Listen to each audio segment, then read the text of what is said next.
Crees que conoces a Rosalía, que ya viste a la persona que se esconde detrás de la motomami, detrás de las uñas imposibles, del brillo metálico en los dientes y del famoso tra-tra.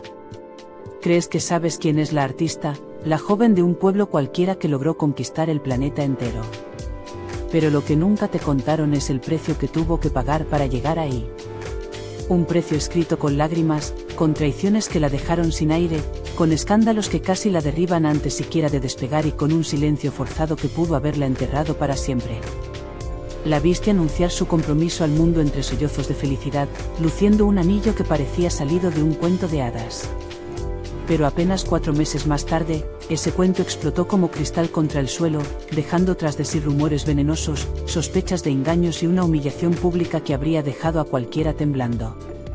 Hoy no te voy a repetir la historia que aparece en las revistas ni la versión embellecida que circula en redes. Vamos a adentrarnos en la historia real. La de la adolescente rechazada en un plató de televisión. La de la joven que perdió la voz y tuvo que enfrentarse a una cirugía que pudo arrebatarle para siempre el sentido de su vida. La del amor tormentoso que terminó convirtiéndose en su obra más ambiciosa. La del hombre que pasó de ser su aliado a quedarse como una sombra incómoda pegada a su éxito. Esta es la historia de Rosalía, un relato de ambición irreverente, polémicas que ardieron como fuego en redes sociales, disputas culturales que la situaron en el centro de discusiones interminables, corazones rotos y una resiliencia que supera cualquier lógica. Quédate conmigo porque la historia de Rosalía Vila Tobella es mucho más oscura, compleja y fascinante de lo que seguramente imaginaste. Rosalía nació un 25 de septiembre de 1992 en San Esteves es Rovires, un pequeño municipio cercano a Barcelona, un lugar donde todo el mundo se conoce y donde nadie habría podido prever la magnitud de lo que aquella niña llegaría a ser. Era la menor de una familia trabajadora. Su madre, Pilar Tobella, una emprendedora local, fue quien le enseñó la disciplina y el valor de pelear por lo que se quiere. Pero en su casa no había músicos, ni un linaje artístico que explicara su vocación. Allí creció escuchando catalán y castellano, pero muy pronto descubrió un tercer idioma que transformaría su vida entera, el arte. Su pasión no tenía explicación, era una llama interna que ardía con una intensidad desconcertante para alguien tan joven. La revelación llegó cuando tenía apenas 13 años. A esa edad en la que uno intenta entender quién es, ella se topó con la voz desgarrada de Camarón de la Isla. No fue simplemente escuchar música, fue como si el suelo se moviera bajo sus pies. Ese quejío, esa profundidad emocional, esa crudeza, le abrieron un mundo entero que ya no volvería a cerrarse. Desde ese momento, el flamenco, esa raíz tan antigua y tan visceral, se convirtió en su obsesión. Ya no jugaba a ser cantante, soñaba con escenarios reales. En lugar de frenar esa ambición poco habitual para su edad, sus padres hicieron algo extraordinario, la alentaron sin condiciones. La propia Rosalía lo ha contado años después, sus padres le enseñaron a ir a muerte con lo que eligiera, a entregarse por completo, a no tener un plan B. Esa confianza fue su primer escudo, un escudo que pronto necesitaría. Porque detrás de la imagen tranquila de una adolescente catalana había un huracán que nadie veía venir. Un huracán de disciplina, de inconformismo, de hambre artística. Y ese huracán no estaba dispuesto a detenerse por nada. Consciente de que el talento por sí solo no bastaba, Rosalía se lanzó a estudiar en el taller de Músics de Barcelona. No era un hobby de fin de semana, era un desafío profesional de 6 años de formación rigurosa en técnica vocal y flamenco.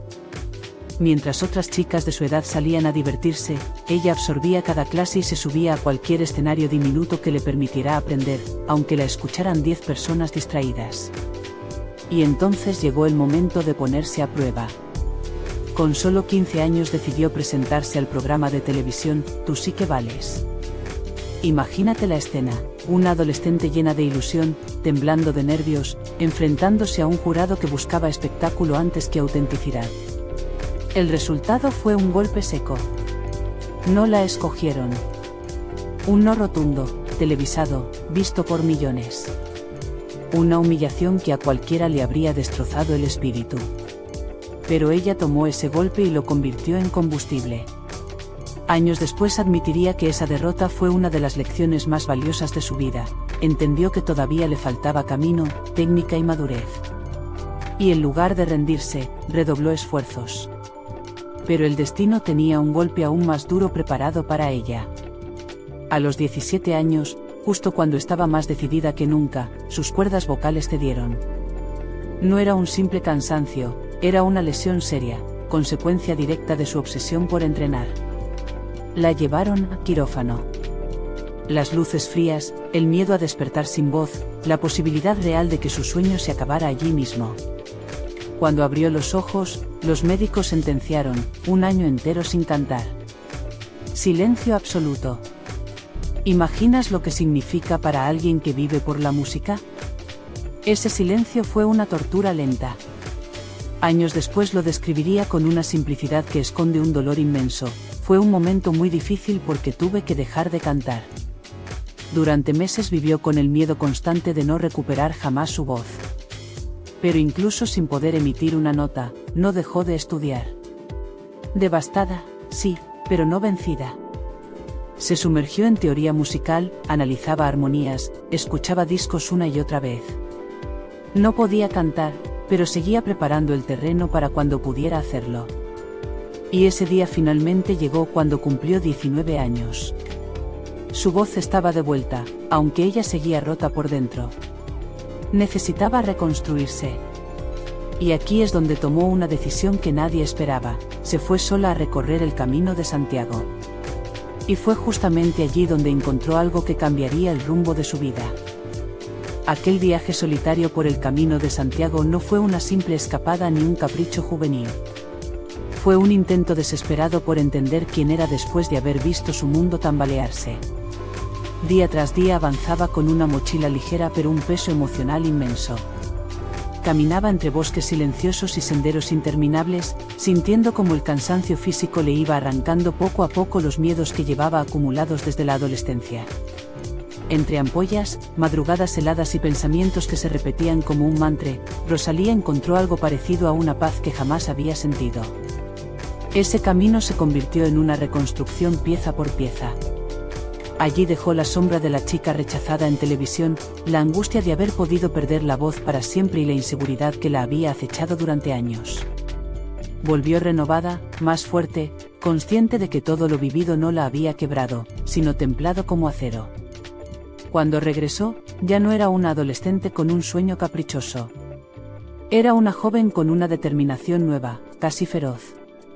Había decidido que si la vida le daba una segunda oportunidad, iba a aprovecharla sin reservas.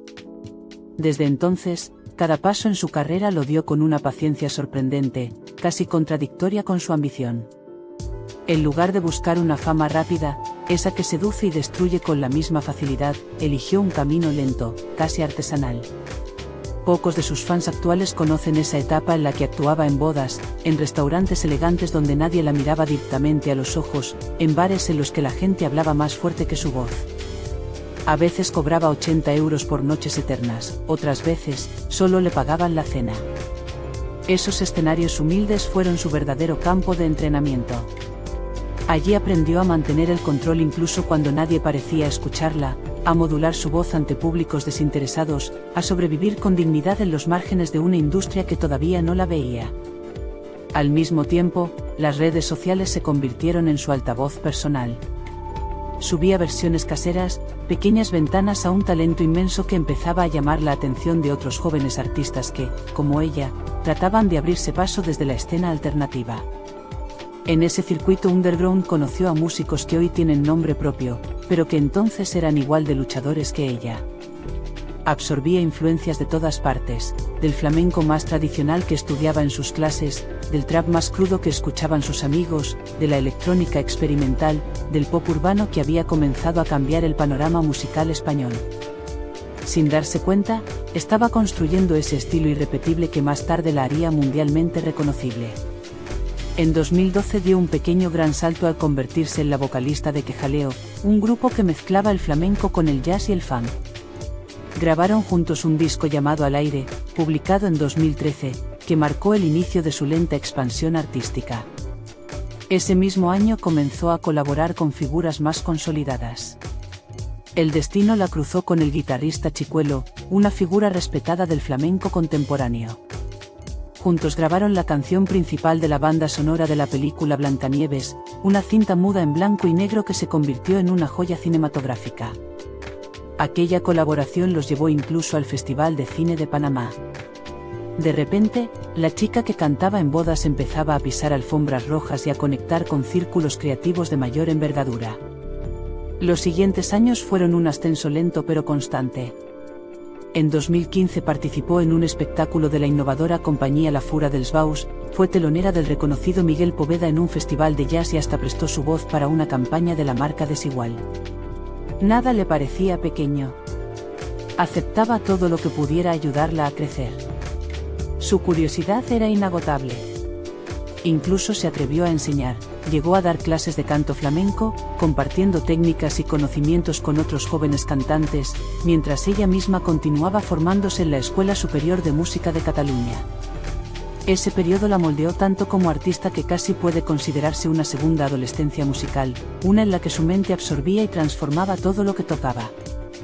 Y entonces llegó el año crucial, 2016. Ese año marcó un antes y un después. Rosalía ya había firmado con Universal Music, lo que abría una puerta enorme para su futuro.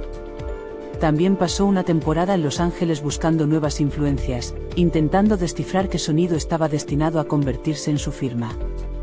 Pero lo más importante sucedió en Barcelona, en un modesto tablao flamenco. Allí, frente a un público reducido y en un ambiente íntimo, conoció a Raúl Refré, un productor con una visión tan radical como la suya. Juntos comenzarían a dar forma a Los Ángeles, el álbum que funcionaría como su primera gran carta de presentación. Su complicidad artística fue inmediata, intensa, casi eléctrica. Pero ese mismo año también apareció alguien que cambiaría su vida en todos los sentidos. Un artista que sería compañero, mentor, rival creativo, pareja, dolor, inspiración y sombra, Antón Álvarez, mejor conocido como C. Tangana. Se conocieron gracias a amigos en común y la conexión fue inmediata, casi violenta. Él, un rapero madrileño con un instinto feroz para la lírica y una ambición tan afilada como un cuchillo. Ella, una cantante catalana que empezaba a despegar, un diamante en proceso de pulido. Se admiraron antes de amarse, y se amaron antes de entender lo que estaban construyendo juntos. Comenzaron a colaborar con una naturalidad asombrosa. Ella quedó fascinada con el universo urbano de él quedó completamente atrapado por el cante de ella. Y de esa mezcla explosiva nació algo que pronto traspasaría lo estrictamente profesional. Se convirtieron en pareja, pero no una pareja común, eran un laboratorio creativo, un motor emocional que funcionaba a base de intensidad. Trabajaban juntos, componían juntos, discutían juntos. Todo era mezcla, choque, chispa. Entre 2016 y 2018 formaron un dúo inseparable, aunque casi nadie lo supiera. En ese caldo emocional nació su primera colaboración oficial, Antes de morirme. Un tema que se viralizó sin que nadie lo viera venir y que abrió de golpe las puertas de la industria para ambos. Lo que no sabían entonces era que esa canción sería solo el inicio de algo mucho más complejo. Y es precisamente aquí donde la historia comienza a torcerse de una manera que nadie imaginaba. A medida que su relación avanzaba, también lo hacía su intensidad creativa. Entre Rosalía y Antón había una energía que no conocía término medio, o se impulsaban mutuamente hacia ideas geniales o se sumergían en tensiones que podían partirlos por dentro. Era una mezcla peligrosa, pero también profundamente fértil. En los estudios donde trabajaban encerrados durante horas, el aire parecía cargarse de electricidad. Se escuchaban discusiones creativas, risas cómplices, versos improvisados, silencios tensos y reconciliaciones repentinas. En ese universo privado, las fronteras entre el amor y el arte se desdibujaban casi por completo. La influencia que ejercían el uno sobre el otro era evidente incluso desde fuera. Rosalía empezó a incorporar a su estilo elementos callejeros, esa actitud desafiante y un poco irreverente que caracterizaba al trap madrileño. Por su parte, C. Tangana comenzó a explorar terrenos más profundos y melódicos, teñidos del duende emocional que ella dominaba desde niña. No solo formaban pareja, eran reflejos, espejos deformantes que se retaban a empujar sus límites. Y aunque nadie lo sabía aún, aquella relación intensa y complicada estaba destinada a transformarse en música que daría la vuelta al mundo. En 2017, Tangana lanzó Mala Mujer, un tema que lo catapultó a un éxito totalmente nuevo. Los fans más atentos notaron enseguida que algunas frases parecían esconder referencias muy personales. Cuando él cantaba sobre cicatrices y uñas de gel, muchos entendieron que estaba señalando directamente a Rosalía, que por entonces ya lucía esas uñas extravagantes que pronto serían su sello visual. La prensa olió sangre y empezó a especular sobre peleas, tensiones y problemas en la relación. Ella, siempre reservada en lo personal, sonreía con timidez cada vez que le insinuaban algo sobre el amor. Quienes la conocían sabían que estaba viviendo un romance apasionado y turbulento, uno que la marcaba tanto como la inspiraba. Pero el punto más alto, y más peligroso, de esta unión creativa llegó en 2018 con El Mal Querer. Este álbum es, sin exagerar, uno de los proyectos más influyentes de la música en español del siglo XXI. Rosalía lo concibió como su proyecto final de carrera, un trabajo conceptual inspirado en una novela occitana del siglo XIII que narraba una historia de amor tóxico, celos, encierro y liberación. Lo que pocos sabían entonces era que, tras esa obra tan personal, había una presencia silenciosa pero crucial, la pluma de Antón. Él participó como coautor en varias canciones del álbum, acompañando a Rosalía en la construcción de ese relato que, paradójicamente, reflejaba la complejidad emocional que ambos vivían en la vida real. Imagina la escena, una pareja componiendo juntos un disco que habla de relaciones destructivas mientras, al mismo tiempo, experimentan su propia tormenta interna. El álbum fue una obra maestra, pero también un espejo que los obligaba a enfrentarse a su propia fragilidad. Y justo cuando el proyecto comenzó a despegar, cuando Malamente arrasó en reproducciones y Rosalía empezó a convertirse en un nombre global, la relación entre ellos se rompió. Nadie supo exactamente por qué. Algunos dijeron que la ambición de ella era tan imparable que él había quedado a la sombra. Otros, que las tensiones creativas los habían desgastado más de lo que podían admitir. Pero lo cierto es que, en mayo de 2018, el romance terminó. La noticia se filtró casi al mismo tiempo que su éxito explotaba. La ironía era cruel, mientras el mundo celebraba su talento, ella estaba lidiando con una ruptura dolorosa, una de esas que deja heridas profundas. Y cuando un programa de televisión le hizo una pregunta aparentemente inocente, si alguna vez había tenido que agradecer que alguien la quisiera mal, Rosalía respondió con una frase que cayó como un relámpago: claro que sí, de hecho, se lo agradezco en el disco. En los créditos de El Mal Querer, efectivamente, figuraba el nombre real de Antón Álvarez. Fue un reconocimiento sutil y a la vez contundente, una forma elegante de admitir que ese amor doloroso había alimentado una obra histórica. Después de la ruptura llegaron las pullas veladas, los mensajes cifrados en letras de canciones. Tangana lanzó temas como Tú me dejaste de querer, donde muchos creyeron escuchar reproches hacia ella por haberse ido justo cuando la fama la abrazaba. Rosalía, por su parte, publicó La Fama, junto a The Weeknd, una reflexión sobre los peligros seductores del éxito que muchos interpretaron como un eco indirecto de su relación pasada. Era un duelo artístico, una conversación a distancia mantenida a través de la música, llena de heridas, nostalgia y orgullo. Pero mientras su vida emocional parecía un torbellino, su carrera experimentaba una expansión meteórica. El Mal Querer no fue solo un disco exitoso, fue un fenómeno cultural.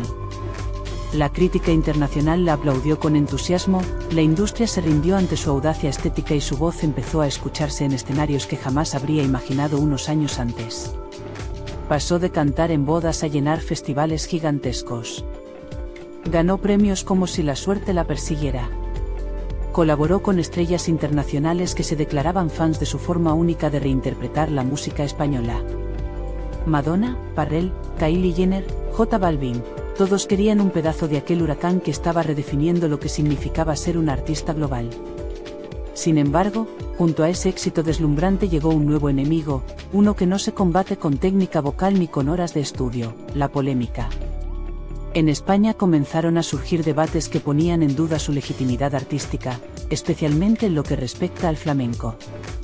Algunos puristas consideraban que su reinterpretación del género era una falta de respeto.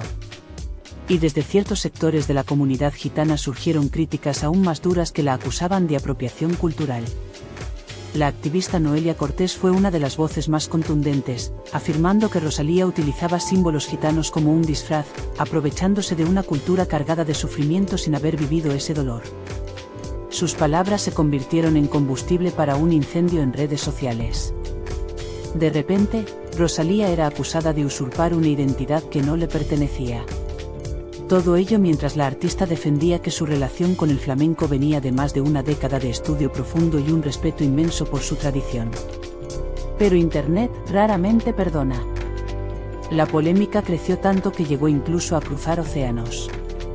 Cuando Rosalía recibió un premio latino por Con Altura, un sector del público de América Latina protestó, cuestionando si una mujer europea podía ser considerada parte de la música latina. Rosalía trató de responder con calma, explicando que su identidad es un mosaico en el que conviven influencias catalanas, españolas, latinas y globales. Pero el debate ya estaba abierto y su figura estaba cada vez más en el centro de discusiones que parecían no tener fin. Y justo cuando parecía que el ruido comenzaba a calmar, otro tipo de controversia estaba a punto de estallar. Cuando parecía que Rosalía ya había sobrevivido a todas las tormentas posibles, críticas, rupturas, acusaciones, debates identitarios, el destino le tenía preparada otra etapa que la pondría nuevamente en el centro del huracán. Esta vez, no sería por su pasado ni por su música, sino por su vida sentimental. Y no cualquier relación, una que uniría a la Motomami con una de las figuras globales más influyentes del momento. El mundo entero se quedó boquiabierto cuando, en 2021, comenzaron a circular imágenes de Rosalía junto a Rauw Alejandro, el artista puertorriqueño que estaba conquistando las listas de éxitos de Estados Unidos y Latinoamérica. Lo que empezó como rumores captados por cámaras indiscretas pronto se convirtió en una historia de amor luminosa, pública y sin miedo. A diferencia de relaciones anteriores, esta vez ambos decidieron mostrarse tal y como eran, cómplices, juguetones, enamorados sin reservas. Para sus fans, parecían escapar de cualquier cliché, ella, fuego creativo imparable, él, energía carismática y espontánea. Juntos irradiaban una alegría que traspasaba la pantalla. Se admiraban artísticamente, se grababan mutuamente en el estudio, compartían escenarios improvisados en redes sociales, y lo más importante, se acompañaban. La relación creció tan rápido como la devoción del público por la pareja. Por primera vez en muchos años, Rosalía parecía tener un refugio emocional sólido en medio del caos del éxito. Rauw se convirtió en un símbolo de estabilidad en una vida marcada por la intensidad y la exigencia permanente. Esa complicidad cristalizó en 2023 con un anuncio que estremeció a sus seguidores, el compromiso. En un vídeo íntimo incluido en el EP, Rosalía aparecía llorando de emoción mientras enseñaba un anillo de compromiso brillante. Sus manos temblaban. Él sonreía, seguro. La escena, espontánea y dulce, recorrió millones de pantallas en cuestión de horas. Los fans celebraron el momento como si fuera un capítulo de su propia vida. Era la prueba de que los cuentos de hadas modernos aún existían. Y de que el amor, incluso en un mundo tan cruel con las celebridades, todavía podía ser fuente de alegría verdadera. Pero lo que nadie vio venir fue lo que ocurrió apenas 4 meses más tarde. Una mañana, sin previo aviso, los representantes de ambos confirmaron que la relación había terminado. No hubo comunicados dramáticos, ni grandes explicaciones. Solo un cierre sobrio, inesperado y doloroso.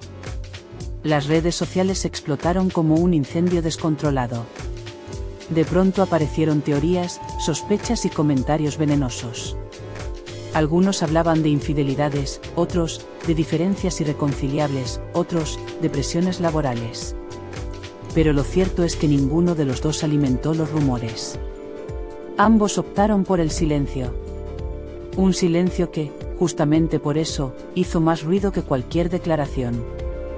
Rosalía siguió trabajando. Se dejó ver en desfiles, en estudios, en sesiones fotográficas. Con la barbilla en alto, como siempre. Pero sus ojos, tan expresivos cuando canta, revelaban una tristeza sutil que muchos supieron reconocer. Raúl, por su parte, dedicó una parte de su siguiente proyecto musical a hablar del desamor, de esas rupturas que dejan un vacío difícil de llenar. Y aunque ambos intentaron ser respetuosos y permanecer discretos, el público insistió en buscar culpables, interpretando cada gesto, cada letra, cada mirada. Pero detrás de toda esa ola de comentarios, había algo más profundo. Rosalía había vivido otra caída emocional fuerte, y lo había hecho bajo la mirada pública. Una vez más, tenía que recomponerse en silencio, como tantas veces antes. Una vez más, el amor se convertía en un motor y un obstáculo, una fuente de inspiración y a la vez un arma que podía herirla. Sin embargo, lo que diferenció esta ruptura de las anteriores fue la artista en la que Rosalía se había convertido para entonces. Ya no era la joven que se rompía en pedazos tras bambalinas. Era una mujer que había aprendido a transformar el dolor en arte sin permitir que ese dolor la definiera. Y en los meses posteriores al fin del compromiso, tomó una decisión crucial: concentrarse por completo en la creación musical. Ese proceso creativo la llevó directamente al proyecto más atrevido de su carrera, Motomami. Un álbum que dividió al público desde el primer día, pero que, sin lugar a dudas, cambió las reglas del pop en español. Fue una obra íntima, desordenada, salvaje, llena de riesgos y también de ternura. Un collage emocional y sonoro que solo podía haber nacido de una artista que ya no temía desnudarse ante el mundo.